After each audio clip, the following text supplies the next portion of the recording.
I just want to warn you all again that from this point it gets insanely twisted. I don't mean to spoil anything now obviously, so just be aware and always think about your own mental state before continuing. Sounds crazy giving that warning in a shonen, but this is not the first time we've done it, and it's Tatsuki Fujimoto, the twisted plot twister. Bareem then starts his routine, stating that in order to fully enjoy sushi, one goes from lighter toppings to richer ones. Denji responds by telling him to go to hell, but Bareem reminds him that should he disobey, he can't see Nayuta. Reluctantly, he smashes the tamago nigiri into his face, pulverizing it. Bareem then presents him with squid sushi, which Denji scarfs down, though his manners leave his fellow hybrid annoyed. Sending the entire bench's plates and whatnot in Bareem's direction out of frustration, Denji calms himself back down and asks if simply killing the public safety members outside will be enough for him to see his sister. Bareem explains that, as tempting as it is, public safety and the remnants of the Chainsaw Man Church for that matter won't kill him. They just want a tinsy bit of Chainsaw Man's power. Currently, Denji's form is incomplete. What they want is a Chainsaw Man with the power to erase devil concepts from existence itself. Denji, entirely unaware of this power, asks him how that makes any sense. Chainsaws only chop trees down after all. Which, I just have to question, didn't he know his powers work this way and that's why he gobbled Makima back? Or is he just plain dumb here? I swear that was like the main reason why. Anyways, Bareem hypothesizes that chainsaws might have had other uses before those said uses were erased as well, leaving tree cutting as the only one that exists in memory. After all, they wouldn't have a clue if it did or didn't happen unless specific records were recorded beforehand. Giving Denji some lean tuna sushi now, he states that two factors are required to summon the Chainsaw Devil: everyone's fear as well as his unhappiness. Gleefully, he expresses how the former was impossible due to his superhero status, but thanks to the Fire Devil, he's now on a similar level to fear, aging, or sickness. Next up on Bareem's 25-course lunch for Denji, he announces that it's the fatty tuna. Screaming out, he demands that the head chef send it down the belt. Over the next few moments, the normally timid atmosphere turns into one that would violate anyone's nightmares. One by one, customers of Sushi, including Denji's party, all react in shock, repulsion, and confusion. Getting up, both Asa and Haruka stumble back. Turning his own head, Denji sees that the fatty tuna Bareem had ordered him was indeed his little sister's severed head. I swear, Tatsuki just hates Denji. The roller coaster of emotions up to this point are insane. Dude was getting it jorked an hour ago and now it's just complete hell. Also leave a like for my sanity, guys. I had to go and look at those images unblurred on ends for days just while I was editing this. Unable to subvert his gaze, all Denji can do is stare at his little sister and mumble out her name. Grabbing some more sushi from the conveyor, Bareem coldly apologized, stating that although what he did was cruel, he did it in order to save the world. Once the spirit is broken and enough pain has been inflicted, only when the human has lost all hope will it be transferred to the soul extraction chamber.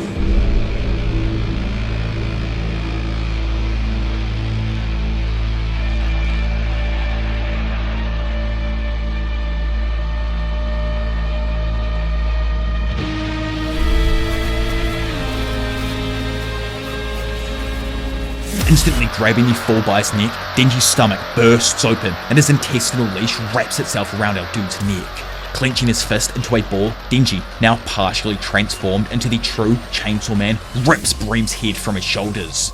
Unable to do anything, Asa and Yoru both watch in awe as he finishes his transformation into Chainsaw Man.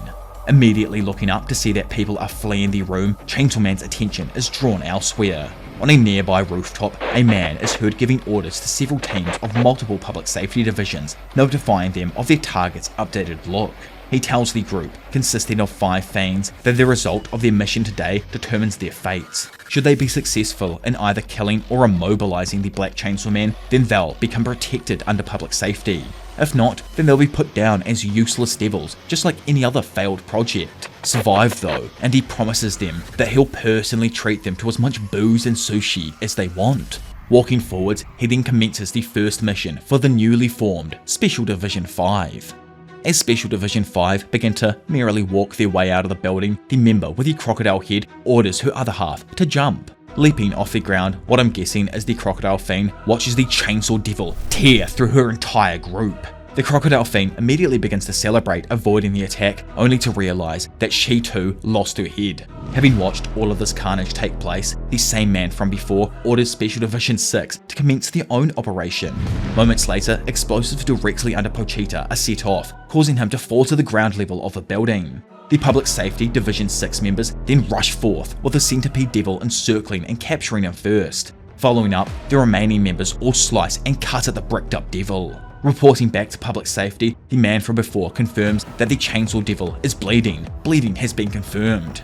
Seeing the Centipede get absolutely violated though, he turns back and orders the Pillbug Fiend to attack. However, the Fiend along with the official are sliced in two fractions of a second later. Sending his appendage forth, the Chainsaw Devil, one by one, skewers all of the attacking devils. Choosing his first victim, Pochita then begins to chow down on the Air Devil.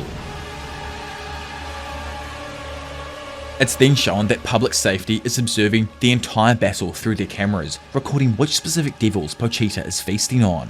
Back at Sushi, Katana Man asks Yoru where Chainsaw Man is gone, but she says he just disappeared. Not catching what she said, he asks her to repeat herself. Telling him something disappeared, Yoru moves her hand up and feels the side of her face. Everyone's ears have suddenly vanished. Turns out it's not just human ears, but all over the globe it's shown people and animals alike have all randomly lost the use of their ears. In the Public Safety Stronghold, a representative alerts a group of seated men that the erased devil was the Air Devil. Since they don't have ears though, the men don't react. Leaning in, she responds by asking them to confirm whether or not they've heard of ears before. Their lack of response confirms the representative's suspicions, who immediately contacts HQ and commences Team C's operation. Team C, by the way, was one of the public safety teams that was in charge of, killing Makima on the train there, or at least I think they were way back at the start of the series. 3 public safety members are then shown standing in front of a restroom. Pulling out some scissors, each of them cut off the tip of the index finger. Uttering out cervical spine, neck and vertebrae, they use the cut fingers to paint the word HIT on the restroom mirrors. Elsewhere, a devil in hell is then shown reading the message aloud. Sighing, they lift their fist near a projected mirror. Back on Earth, Pochita, now attempting to consume the next devil head, is suddenly interrupted by a giant fist striking them from above. Immediately retaliating though, Pochita thrusts his saws out, quickly slicing off 2 of the devil's fingers. Going to escape, he is however interrupted by Yoshida, who uses his octopus devil to restrain him. The devil in hell commends Yoshida's efforts, before he then also constricts Pochita enough to force him to spit out the devil's head, restoring everyone's ears globally in the process. Elsewhere, several Japanese politicians are gathered together in a courtyard, including the current Prime Minister of Japan, Kintaro Ishita. Reading through a transcript, he asks for confirmation about whether the Air Devil's erasure actually occurred. Hidaji Sakagami, the Minister of Communication and Internal Affairs, confirms this. Shintoma, the Minister of Defense, asks the Public Safety Devil Hunters representative how they can use this power of erasure for good. The official, who turns out to be no one other than Mifune, explains how humans can evolve using these powers by erasing anything that stands in the path of progress. When asked for clarification, she explains that Public Safety currently has a positive relationship with no one other than the Aging Devil, one of the primal fears. The devil has no attachment to life, and depending on the contractual terms, they're willing to be erased by Chainsaw Man. Chief Cabinet Secretary Yuki Tomoda, or Yuki Tsunoda I should say, drifting up in his F1 car,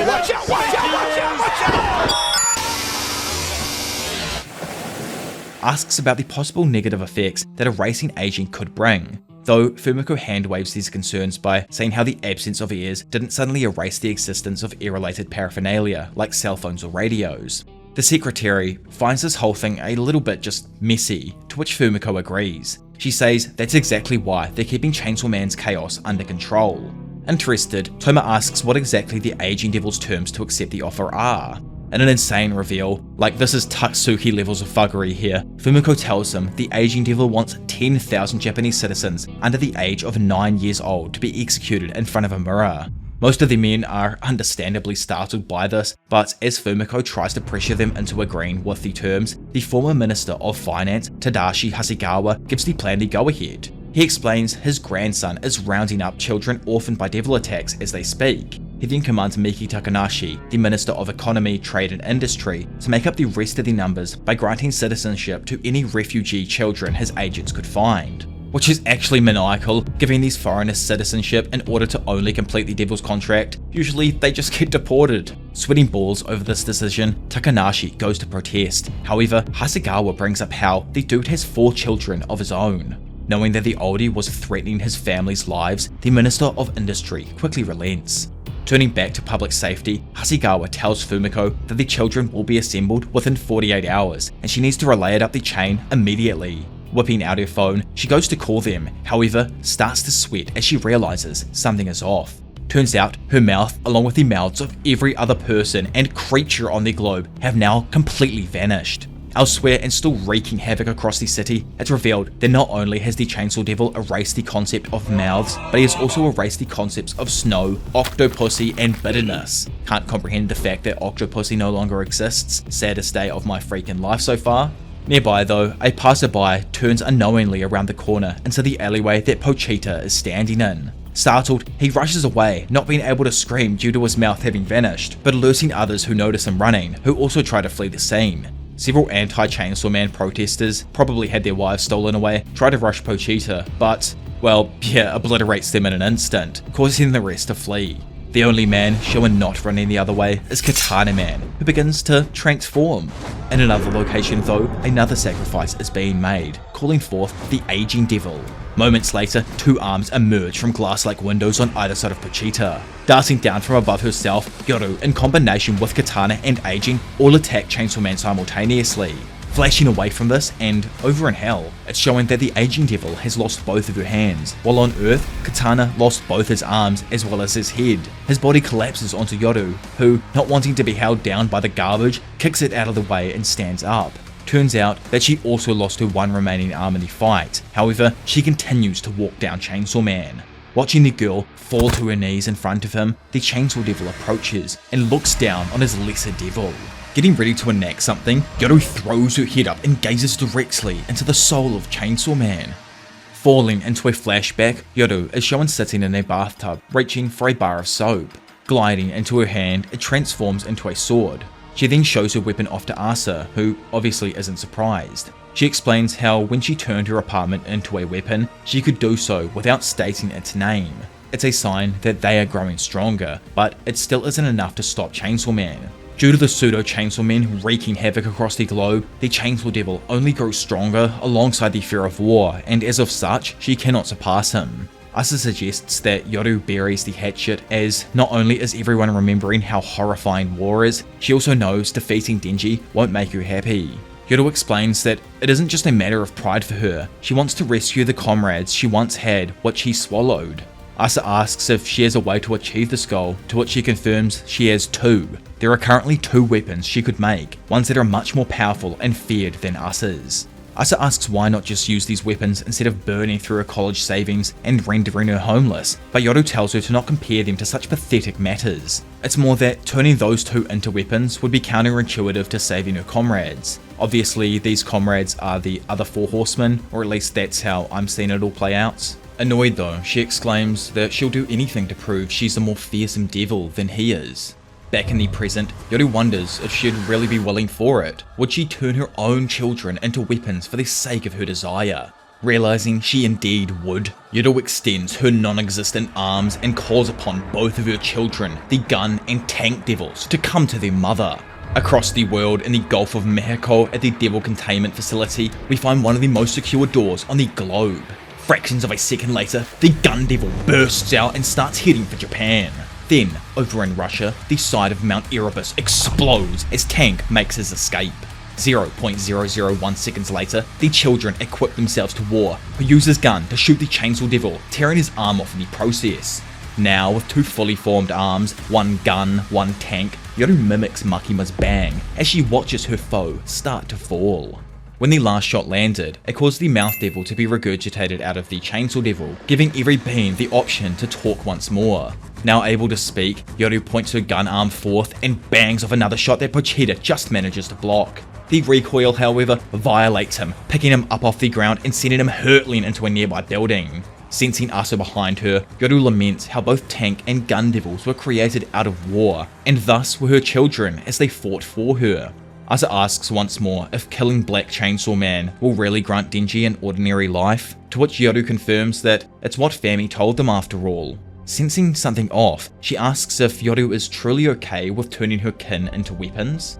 Glaring back at the human, Yoru basically tells her that children are the property of their parents. Leaping out from the crash and landing atop the same building, Pochita listens to Yoru from his vantage point. She screams out, asking him if he remembers her and if he's reminded of the pain that she once gave him.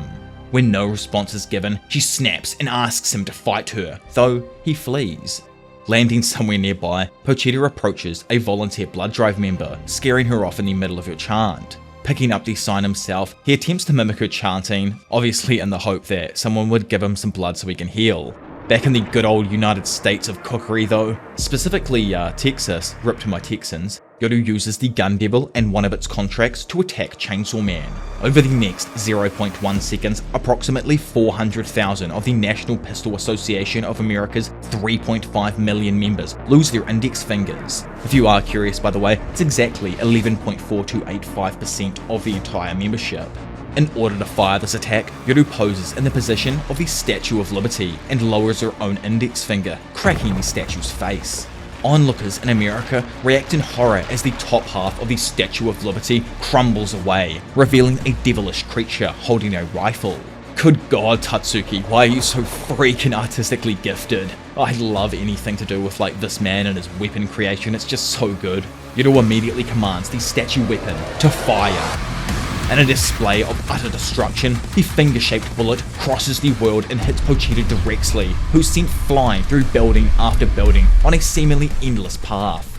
Witnessing the citywide destruction that she had wrought, Asa regains control of her body and realizes too late that Yoru is indeed a devil after all. She is evil.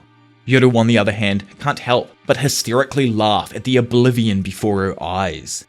Inside of the destruction, Pochita lays there helpless, having been reduced to only a head and torso.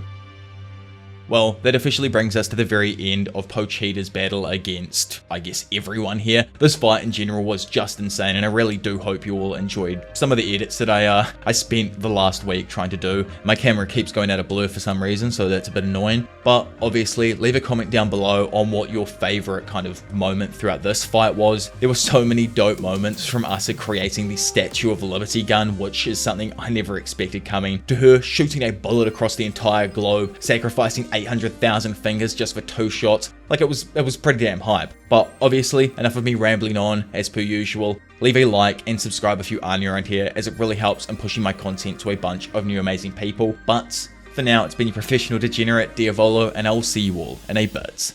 Bye.